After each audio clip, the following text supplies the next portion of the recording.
पूजनीय संत समाज देवी और देवता सुने समझे विचार करे और अपना कल्याण करे। सभी स्वस्थ रहे, सुखी रहे, संपन्न रहे, दिन दुगुना रात चौगुना तरक्की करे। सभी भाई आत्मज्ञानी रहे। आज समय परिवर्तन के युग है। कलयुग आने वाला है, सतयुग आज जाने वाला है। कलयुग जाने वाला है, सतयुग आने वाला है।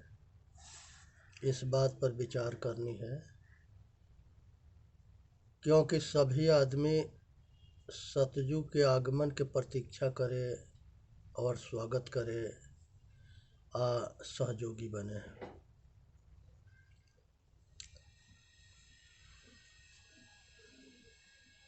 भगवान राम जो है, राम गीता में जो उपदेश दिए हैं वो बहुत विचारणीय विषय है और समझने योग्य है। राम गीता में भगवान राम जो है आत्मज्ञान के विषय में बताते हैं और बताते हैं कि घट घट में जो रमने वाला राम है, आज इसको जानने की ज़रूरत है। ये संसार को सब कुछ जानता है, सब कुछ करता है, अपने को नहीं जानता है, ना अपने लिए कुछ करता है। ये इसके दुर्भाग्य है।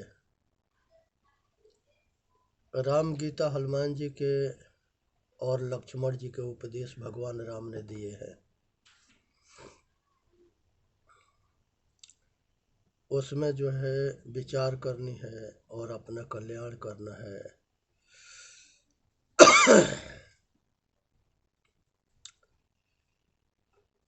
भगवान राम जो है, र से राम होता है, म से माया होता है, ए से आईना होता है, न से निहारना होता है। शरीर जो है माया है। शरीर में ज्ञान स्वरूप पर रमने वाला चेतन आत्मा, ये आत्मा ही परमात्मा है। घट घट वासी रमैया राम। और अहंकार रावण है। विवेक जो है दैवी संपदा के राजा है। आसुरी संपदा के राजा मोह है। मोह के जाल में पूरा संसार फंसा पड़ा है। मोह के निद्रा घोर निद्रा है, जो अज्ञानता के कारण है। आज जरूरत है जगने के, होश में आने के, मोह से ऊपर उठने के।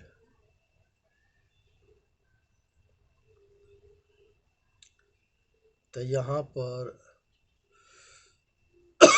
भगवान गुरुकुल चलाते थे शिव जी, और गुरुकुल में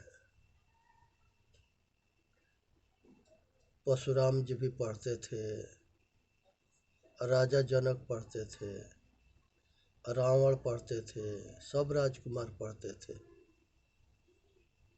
और महान योगी थे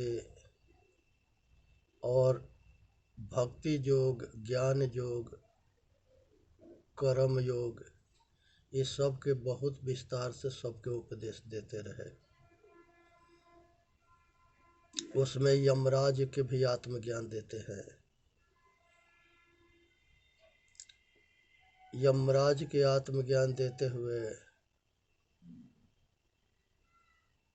ये बताते हैं कि शरीर जो है ये 5 तत्वों से बना है,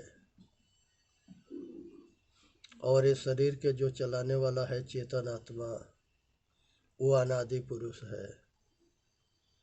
अपने अज्ञानता के कारण जो है संसार के सब विषय भोग के आसक्त होता है, बंधता है और संसार के सारे दुख को भोगता है। जब अपने दुख के इसको भास होता है, ज्ञान होता है, तो ये दुख से बचने के लिए मोह जाल से भोगता है। लेकिन संसार में बहुत अज्ञानी कहते हैं कि विष्णु के माया सबको फंसा रखी है। ये नहीं कहते हैं कि सबके अपना ही माया अपने को फंसा रखा है। संसार के सारे बंधन मनुष्य बनाता है और संसार के सारे बंधन को मनुष्य ही छोड़ता है, त्यागता है और निर्बंध होता है। किसी के दोष देने की जरूरत ना है। इसलिए आज ज़रूरत है कि सभी गुरुओं के आदर करते हुए, सभी संप्रदाय के आदर करते हुए, सभी सतग्रंथ के आदर करते हुए सार के ग्रहण करना है, आसार के त्याग करना है। संसार में सभी महापुरुष पूज्य हैं, आदरणीय हैं। पक्षपाती ना बने। पछापछी के कारण सब जग रहा भुलाए, निरपक्ष हो के हरि भजे सोई संत सुजान। तो हे भाई, आज ज़रूरत है कि हर आदमी को निर्बंध बने और अपना कल्याण करे। इसी में मानव जाति के हित है। ये संसार के अंदर जो है, जो कुछ दिखाई देता है सब कुछ माया है।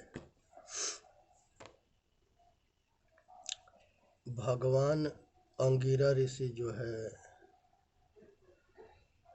सभी देवी देवता के आत्मज्ञान के उपदेश देते थे। अंगिरा ऋषि के पुत्र बृहस्पति ऋषि हुए और बृहस्पति ऋषि के पत्नी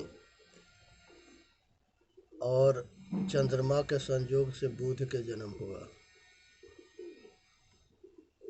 गौतम ऋषि, शौनक ऋषि, इंद्रदेव, पवन देव, अग्निदेव, ये सब जो है अंगिरा ऋषि के गुरुकुल में पढ़ते थे। और उस समय के अंगिरा ऋषि बहुत ऊंच कोट के महान तेजस्वी गुरु, सतगुरु थे।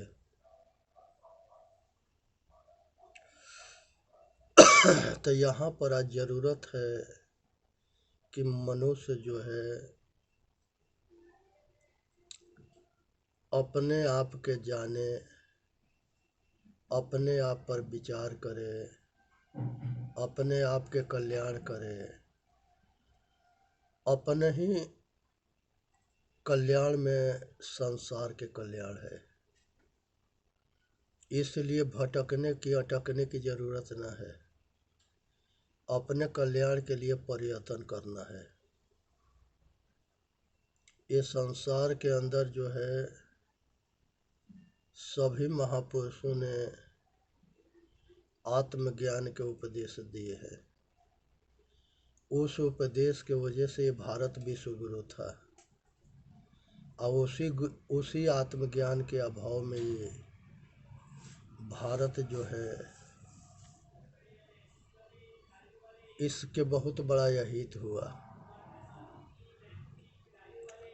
तो इसलिए समझना है, विचार करना है, अपना कल्याण करना है। इसी में मानव जाति के हित है।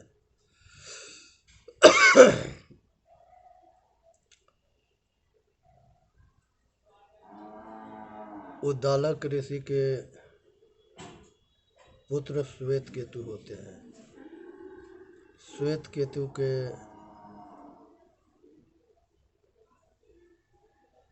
बहन के लड़का जो है अष्टावक्र होते हैं। कहोड़ और सुजाता के पुत्र अष्टावक्र होते हैं। कहोड़ ऋषि राजा जनक के दरबार में एक सभा में गए और उसे बंदी से हार गए और जल समाधि लिए। तब तक ले यहाँ श्वेत केतु, अष्टावक्र, ये दोनों जो है पढ़ लिख करके आत्मज्ञानी बन गए। फिर ये सब के जो है दोनों के जो है अपने पिता कहोड़ के विषय में पता लगा कि बंदी से हार करके अब पिताजी के जल समाधि लेना पड़ा। अष्टावक्र राजा जनक के दरबार में विचार बना रहे थे कि हमको बंदी के हराना है। राजा जनक एक सपना सुनते हैं कि हम जंगल में गए हैं, हम भिखारी हो गए हैं, भिक्षा मांग करके थोड़ा चावल मिलता है तो उसकी खिचड़ी बनाते हैं, उसके परोस के खाने बैठते हैं, तब तक ले 2 सांड लड़ते हुए आ करके सब भी खेल खराब कर देते हैं। तब राजा के नींद खुल जाता है। राजा जनक के नींद खुलता है तो देखते हैं कि हम राजमहल में सो रहे हैं। अपने राज्य के सभी विद्वानों के बुला के एक सभा किए। उस सभा में सभी विद्वान इकट्ठे थे और सभी जो है अपना इस सपना के विषय में अष्टावक्र राजा जनक अपना सपना के विषय में सब विद्वानों के सामने बात रखे, लेकिन कोई पंडित जो है उनके संतुष्ट नहीं कर पाया। उनके गेट पर एगो घंटा था जो बजा कर जाना होता था। एक बार बजाने वाला 1 वेद के जानकार होता था, दो बार बजाने वाला 2 वेद के जानकार होता था तो वो द्विवेदी कहता था। 3 वेद वाला त्रिवेदी होता था, तिवारी होता था। 4 वेद वाला चौबे होता था। इस तरह से जो है कुछ और जानकारी वाला होते हुए वो सब पांडे होते थे। इस तरह से जो है वहाँ के नियम था। अष्टावक्र जी आए तो वो घंटा वो गेट पर जो है बाजा बहुत बजा दिए।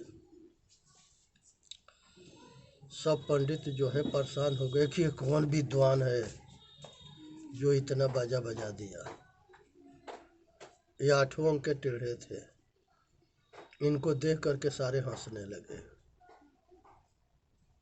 जब सब हंस रहे थे तो अष्टावक्र चुप थे। जब सब हंस करके चुप लगा गए तब अष्टावक्र हंसने लगे।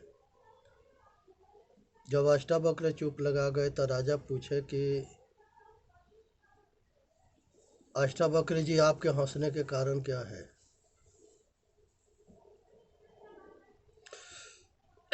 कहे कि अपना पंडितों से पूछो कि ये सब क्या देख करके हंसे। पंडितन से पूछा गया, वो कहे कि 8वां के टेढ़े हैं इसलिए हम लोग हंसे। हम लोग का नहीं लगता कि ये इतना ज्ञानी है जितना बाजा बजा दिए। अष्टावक्र जी जो है राजा से कहे कि राजन आपके सभा में चमारन के सभा है, ये सब के चमड़ी के ज्ञान है, इस सब से क्या उम्मीद रखे हो कि तुम्हारे प्रश्न के संतुष्ट कर पाएंगे? नहीं कर पाएंगे।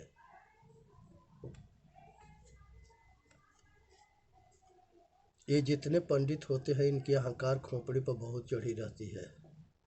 ये अपने आगे किसी को लगाते ना है और इनका भी अहंकार इन्हीं लोगों के पतन कर रहा है। अहंकारी कोई हो, जो अहंकारी होगा उसको विनाश होना है। तब राजा जनक से बताए कि आकाश में मकान बनता है, मकान के टेढ़ा होने से आकाश टेढ़ा ना होता है। किसी रंग के गाय के दूहने से जो दूध निकलता है वो जो है अलग अलग रंग के गाय एक जैसे सब दूध देती है। उसी तरह से काला हो, गोरा हो, नाटा हो, छोटा हो, बड़ा हो, मोटा हो, पतला हो, सब मनुष्य के घट घट में रमने वाला चेतन आत्मा जो है परमात्मा है।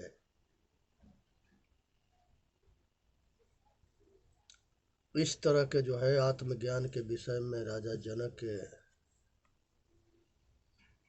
उपदेश दिए और राजा जनक जो है संतुष्ट हो गए। राजा जनक के 3 प्रश्न था।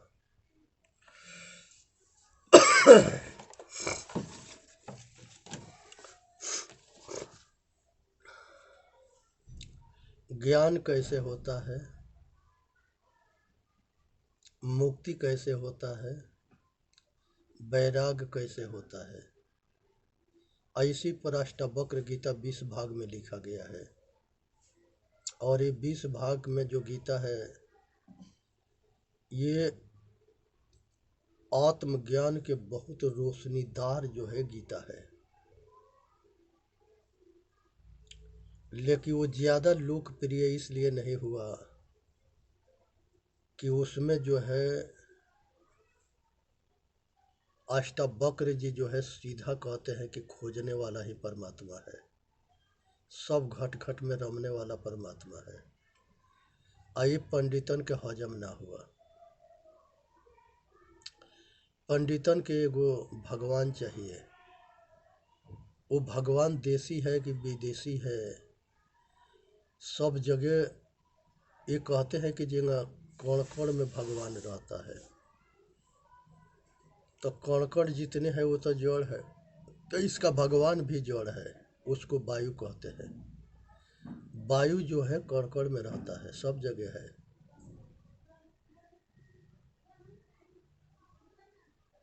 जिसको पंच प्राण कहते हैं, वायु, पृथ्वी, जल, अग्नि, वायु, आकाश, ये 5 तत्व जो है सब जगह मिलेगा। इसी के नाम प्रकृति है, पंच महाभूत है। तो ये जो है वायु है, ये सब जगह मिलेगा, कण कण में मिलेगा, सब जगह है। और सभी वेद में इसी के गीत गाया गया है। और ये इसके पास ज्ञान ना है, ये अज्ञानी है। अगर भूकंप आएगा तो सबके विनाश कर देगा, जलवामय होगा तो सबके बहवा देगा। पृथ्वी सबको धारण भी करती है, अब भूकंप में सबके विनाश भी करती है। जल सबके जीवन दाता भी है, और जलवामय होता है तो सबके विनाश भी करता है। अग्नि जो है जठराग्नि में भोजन पचाती है, शरीर गर्मी से जिंदा रहता है। यही अग्नि के विकराल रूप होता है। तो ज्वालामुखी फटता है, आग लगी होता है, यह आग सबको जला देती है। सूरज के ताप इतना बढ़ जाएगा कि वो जो है फसल जल जाएंगे, पेड़ पौधा जल जाएंगे, मनुष्य जो है ताप से मरने लगेंगे। इतना तेज धूप होगा, लूह सबके मार डालेगा। तो ये उसी तरह से वायु है। जब ये तूफान आता है तो ये वायु प्राण बन करके सबके जीवन देता है, और ये तूफान जब आता है तो सबके विनाश भी करता है। अब जरूरत है इसके सकारात्मक अब विकारात्मक रूप के समझने के। जब प्रकृति प्रदूषण युक्त होती है तो ये विनाश करती है, और जब प्रकृति जो है